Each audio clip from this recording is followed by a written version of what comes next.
Disaster management में next example लेते हैं साइक्लोन और लैंडस्लाइड्स। जैसे हमने प्रीवियस में डिस्कस किया था फ्लड, अर्थक्वेक।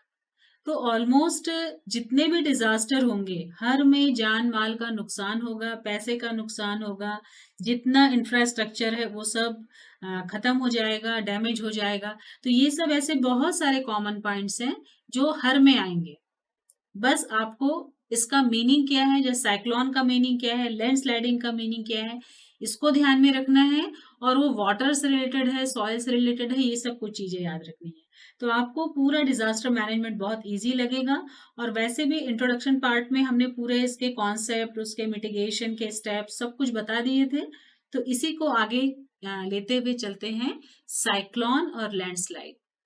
साइक्लोन, साइकिल जहां पर भी वर्ड आए तो उसका मतलब होता है ऐसे चक्र। आप लोग हमेशा वर्ड पे ध्यान दिया करें क्योंकि वर्ड में ही पूरी मीनिंग छुपी हुई होती है। साइक्लोन का मतलब होता है कि कोई भी स्पिनिंग स्टॉर्म जो एक लो प्रेशर सेंटर के चारों ओर घूमे वो कहलाता है साइक्लोन। लो प्रेशर सेंटर जिसके चारों ओर बहुत तेजी से हवा घूमते रहती है तो वो साइक्लोन की आई कहलाती है। वो प्रेशर का सेंटर आई कहलाएगा स्ट्रॉन्ग। इस पे विंड जो है वो बहुत तेजी से, बहुत पावरफुली, ऐसा नहीं है कि अच्छा लग रहा है कि हवा चल रही है, ऐसा साइक्लोन नहीं। साइक्लोन में इतना पावर रहता है विंड ब्लोइंग का कि बहुत सारे पेड़ उखड़ जाते हैं, कहीं के कुछ कंस्ट्रक्शन का वर्क थम जाता है, उसके रास्ते में जो भी आता है वो उसको उखाड़ते हुए चलते चला जाता है। इतना स्ट्रेंथ रहता है क्योंकि वो पूरा एक रोटेट करता हुआ पूरा सेंटर बन जाता है लो प्रेशर का।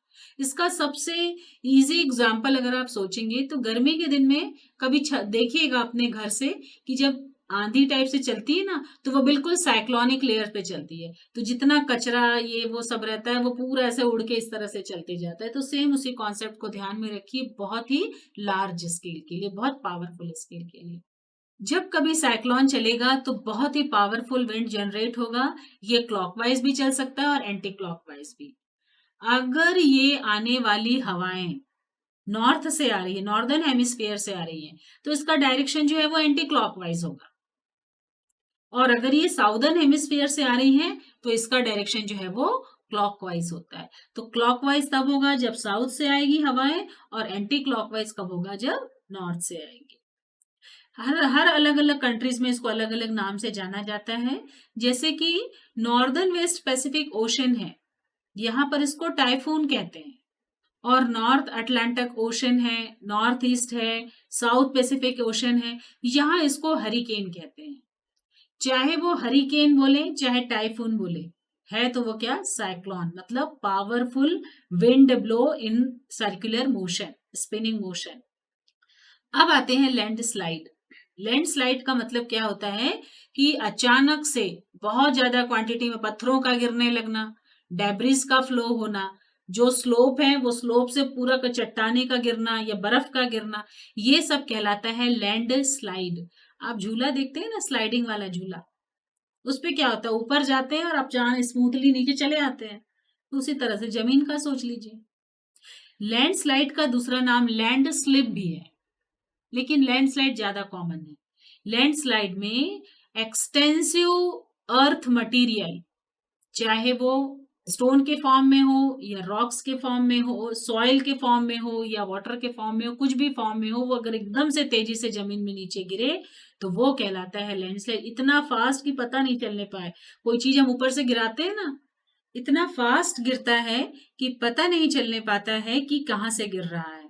इसका कारण है कि ग्रेविटेशनल और भी साथ में दूसरे टाइप के जो शेयर स्ट्रीज रहते हैं वो स्लोप के समय ही आते हैं, और आने के समय उनका रेजिस्टेंस इतना कम होता है आसपास के मटेरियल का कि वो आने वाले स्पीड को रोक नहीं पाते, जिसके कारण से लैंडस्लाइडिंग होती है। अब देखते हैं कि लैंडस्लाइडिंग के पीछे कारण क्या है, कौन कौन से ऐसे कॉजेज हैं जो लैंडस्लाइडिंग को आगे बढ़ाते हैं। तो पहला सबसे बड़ा रीजन है एक्सटेंसिव रेनफॉल, बहुत ज्यादा बारिश होती है। अगर प्रोलॉन्ग्ड एंड हेवी इंटेंसिटी वाला रेनफॉल हो रहा है, प्रोलॉन्ग मतलब काफी लंबे समय तक, और हेवी इंटेंसिटी मतलब बहुत ज्यादा मात्रा में रेनफॉल हो रहा है, अगर प्रोलॉन्ग्ड और हैवी इंटेंसिटी का रेनफॉल हो रहा है तो वो लैंडस्लाइड को ट्रिगर कर देता है, तेज कर देता है, उत्पन्न कर देता है। ये देखा गया कि जब रेन होता है, जब बारिश होती है, तो जमीन के हर छोटे छोटे छेद में पानी भर जाता है, बहुत माइन्यूट पोर में, कैपिलरीज में, सब में पानी भर जाता है, जिसके कारण से उनकी जो बाइंडिंग है वो कम होने लगती है, क्योंकि बीच में उसके गैप आ गया, पानी का लेयर आ गया, जिसके कारण से लैंडस्लाइड ट्रिगर्ड हो जाता है। और ये एक सर्वे में पता चला है जो 2003 में रिवील किया गया कि 90% लैंडस्लाइड जो है वो हैवी रेनफॉल के कारण होती है। तो ये एक बहुत बड़ा कारण है, extensive heavy prolonged rainfall. Second reason है मेल्टिंग ऑफ स्नो। अर्थ में बहुत सारे बड़े बड़े ग्लेशियर्स हैं, कोल्ड माउंटेन प्लेसेस हैं। उन कोल्ड माउंटेन प्लेसेस में चूंकि अर्थ का टेम्परेचर इंक्रीज हो रहा है, वातावरण जैसे चेंज होते जाता है, प्रेशर चेंज होने के कारण से, सबके कारण से, जिसके कारण वो आइस रेगुलरली मेल्ट हो रहा है। देखिए भाई, आइस का मेल्ट होना और आइस फॉर्म होना दोनों ही नेचुरल प्रोसेस है, ये रिवर्सिबल प्रोसेस है। जितना मेल्ट हो रहा है ऑलमोस्ट उसी अनुसार से बनते चला जा रहा है, तो इक्विलिब्रियम है। लेकिन मैन मेड एक्टिविटी के कारण से, इंक्रीज ऑफ टेम्परेचर के कारण से आइस जो है वो मेल्ट ज्यादा हो रहा है। आइस जब मेल्ट ज्यादा होगा तो बड़े बड़े स्लैब्स होंगे, बड़े बड़े स्लैब टूट, ऐसा नहीं है कि जैसे फ्रिज का पानी निकाला थोड़ा सा बर्फ है पिघला, ऐसा नहीं। तो बड़े बड़े माउंटेन है, माउंटेन में जब लैंड स्लाइडिंग होता है, माउंटेन में जब स्नो मेल्टिंग होगा तो बड़े बड़े लैंड जो है, जो तैरते हुए लैंड कहलाते हैं स्टोन के, वो भी इधर उधर जाएंगे और एक दूसरे से टकराएंगे, जिसके कारण से लैंडस्लाइडिंग होता है। रिवर जो है वो भी एक बहुत बड़ा कारण है लैंडस्लाइडिंग का, क्योंकि रिवर में अगर फ्लड आ गया तो रिवर इसको लैंडस्लाइडिंग को फ्लो कर देता है बहुत तेजी से, इस पे इफेक्ट आ जाता है। Seismic shaking and volcanic eruption, जैसे हमने भी पढ़ा कि जमीन के अंदर की प्लेट्स का खिसकना, ये भी लैंडस्लाइडिंग का कारण है। डिफॉरेस्टेशन, ये तो मैनमेड है, आदमियों ने जंगल काट दिए, जंगल काटने के कारण जो जमीन में बाइंडिंग पावर था वो बाइंडिंग पावर खत्म हो गया, क्योंकि रूट्स बीच बीच में रहते थे, जमीन के अंदर फैले रहते थे काफी जगह में, तो जमीन पूरी बंधी हुई रहती थी। रॉक्स, वेजिटेशन, ये सब जो है प्रोन हो गए पानी को अंदर अपने लेने के कारण, जिसके कारण से लैंडस्लाइडिंग बढ़ने लगा। अब है कि लैंडस्लाइडिंग का इफेक्ट क्या होता है। आप इमेजिन कर लीजिए, जहां पर जो चीज बना हुआ है अगर वो पूरा का पूरा गिर जाए तो क्या इफेक्ट होगा। वही इफेक्ट है कि पूरी तरह से वेजिटेशन डैमेज हो जाता है, जितना इंफ्रास्ट्रक्चर या कंस्ट्रक्शन है वो डैमेज हो जाता है, रोड डैमेज हो जाते हैं, पूरा कम्युनिकेशन नेटवर्क ध्वस्त हो जाता है, बड़ी बड़ी बिल्डिंग खत्म हो जाती है।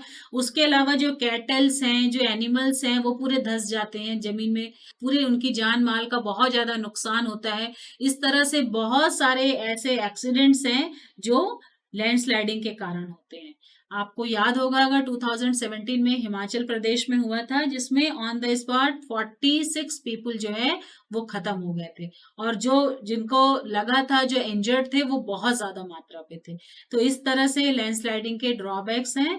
अब आता है कि हम कैसे लैंडस्लाइडिंग को रोकें या कम करें, कैसे इस आपदा से बाहर आएं।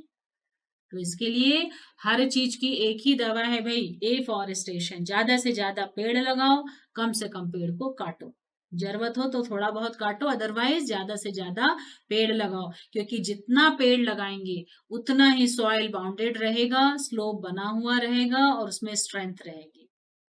सेकेंड मैनेजमेंट का मेथड है इसमें wired stone blocks. Wired stone blocks मतलब आपने देखा होगा कि जैसे माउंटेन कट करके रोड बनता है, या बड़े बड़े माउंटेन में किसी दूसरे प्रोजेक्ट्स बनाए जाते हैं, तो माउंटेन को ऐसे वायर से ब्लॉक कर दिया जाता है, मतलब जो कटा हुआ पोर्शन रहता है उसमें पूरा वायर बिछा करके रख देते हैं। कारण क्या है कि जो स्टोन के ब्लॉक्स हैं वो एक साथ गिरने नहीं पाए, क्योंकि होता क्या है लैंडस्लाइडिंग में, ऊपर से कुछ चीज आती है बहुत तेजी स्पीड से, उसका स्पीड रहता है, लेकिन नीचे वो पूरा डैमेज करते हुए चले जाती है। तो अगर नीचे का एरिया पूरा सेटल्ड रहेगा, स्थिर रहेगा, तो उतना नुकसान नहीं होगा। तो लैंडस्लाइडिंग को रोकने के लिए आजकल वायर्ड स्टोन ब्लॉक्स बना रहे हैं। इसके साथ साथ बहुत सारे रिटेनिंग वॉल्स बना रहे हैं कि जहां पर लैंडस्लाइडिंग प्लोन एरिया है वहां कंक्रीट के बड़े बड़े मोटे मोटे दीवार बना जा रहे हैं। और मैपिंग की जा रही है। मैपिंग मतलब जो एरिया सिस्मिक जोन में या लैंडस्लाइडिंग जोन के लिए कौन सा ज्यादा प्रॉन है, कौन सा एरिया कम है, और जो जैसा है उसके अकॉर्डिंग उनका प्रोसेसिंग किया जा रहा है। सरफेस ड्रेनेज, ये भी एक बहुत बड़ा प्रॉब्लम है। ड्रेनेज ऑफ सरफेस जो है, सब सरफेस रिवर का, ये भी बहुत ही ज्यादा वाटर का फ्लो को स्मूथ कर देता है, जिसके जिसके कारण से हम इसको रोक सकते हैं, लैंडस्लाइडिंग को। लैंडस्लाइडिंग वार्निंग टेक्निक्स अडॉप्ट करके, सेंसर लगा करके, प्रिलिमिनरी हमको इंटीमेशन आ जाएगा, इस तरह से टेक्निक्स अडॉप्ट करके कर सकते हैं। और जो कैचमेंट एरिया है उसको मैनेज करके, कैचमेंट एरिया को कम करके, उसका इफेक्ट रिड्यूस करके इस एरिया को हम इस प्रॉब्लम से मिटिगेट कर सकते हैं। और साथ ही साथ पब्लिक में अवेयरनेस की बहुत ज्यादा जरूरत है।